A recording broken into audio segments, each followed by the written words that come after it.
My name is Emily. I'm 28, and for most of my life, I believe success was measured by what people could see: the house, the clothes, the car, the shine. But the truth? The truth lived quietly beside me, wearing worn-out shoes and a gentle smile. I married Daniel 5 years ago. He's 30 now, soft-spoken, calm, and patient in a world that moves too fast. He has never raised his voice at me, not once. When I'm sick, he becomes the warmth I cling to. When I'm tired, he brings me food before I ask. He makes tea every morning, humming softly while the water boils. He cooks dinner when I come home late, even if he hasn't rested himself. Daniel's the kind of man who listens when I cry and stays when I feel weak. He's steady, quiet, and good. But somewhere along the way, I forgot to see those things. I work in a corporate office. I earn well. My career grew fast because I worked nights, sacrificed weekends, and pushed myself harder than I should have. Every month, I bring home $5,000. And Daniel? He drives long routes as a delivery driver, earning a modest salary for long, exhausting hours. Sun, rain, cold, he's out there, doing what he must. And yet, instead of appreciating him, I began comparing him. To colleagues, to neighbors, to strangers on social media. Couples wearing expensive watches, holding designer bags, posting photos from vacations. I watched all of it, and slowly, painfully, a seed of disappointment grew in me. Daniel still wore the same old shoes he bought years ago. He didn't upgrade his phone. He didn't buy gifts unless he saved for months. I looked at him one evening and asked, "Why don't you aim higher? Why don't you start a business or try something bigger?" He lowered his eyes. "I don't know how," he said quietly. That answer, so simple, so honest, irritated me. I told him, "Other men do it. Why can't you?" He didn't argue. He never does. But his silence had a heaviness I refused to notice. I didn't see the sadness in his eyes. I didn't hear the pain behind his breathing. Daniel supported his parents with nearly half his salary. They're elderly, sick, and dependent on him. And from what remained, he gave everything to me. But I never said thank you. I only said, "It's not enough." I didn't know how cruel that sounded until life showed me.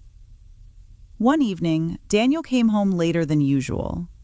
His shirt was dusty, his steps slow, his eyes dim. I asked sharply, "Where were you?" He hesitated before answering. "I was looking for another job." I froze for a moment. Another job? He had already been working long hours, yet he was out searching for more work, for me. The next morning, he left before sunrise. He returned after sunset. Day after day, he repeated the same cycle. No smile, no laughter, just exhaustion hanging on his shoulders like a weight he couldn't shake off. After a week, he finally told me, "I found a second job, at a restaurant. I can make $2,000 more every month." I said, "Good," without even asking if he was okay, if he needed rest, if he was happy. Daniel began living between two worlds, delivering parcels by day, washing dishes, and cleaning tables at night. He barely slept. He barely ate. His only goal was to make me feel proud. One night, while I was sitting in the living room, I heard a loud thud from the bathroom. My heart raced. I ran inside. Daniel was sitting on the floor, his back against the cabinet, his face pale as paper. His hands trembled as if they couldn't hold his weight anymore. "Daniel!" I screamed. "What's happening?" He looked up weakly. "I'm just tired," I feel a little dizzy. It wasn't just tired. It was months of pressure, months of pushing himself beyond his limits, months of carrying my expectations on his tired back. I called a cab and rushed him to the hospital. The doctor examined him and said, "His body is overworked. He needs rest immediately. No second job, no long shifts. If he continues like this, it will harm him." I sat next to his hospital bed, watching him sleep. The man I criticized, the man I compared, the man I pushed too hard. He was breaking himself just to make me happy. Tears filled my eyes. I held his hand and whispered, "I'm so sorry, Daniel. I didn't see you. I didn't understand how much you were giving." He slowly opened his eyes, gave me a weak smile, and said, "I just wanted you to be proud of me, Emily." Those words shattered something inside me. Because Daniel didn't need to impress me. He didn't need a business. He didn't need a big salary. He didn't need to compete with anyone. He had already given me something no money could buy. A love that stays. A love that sacrifices.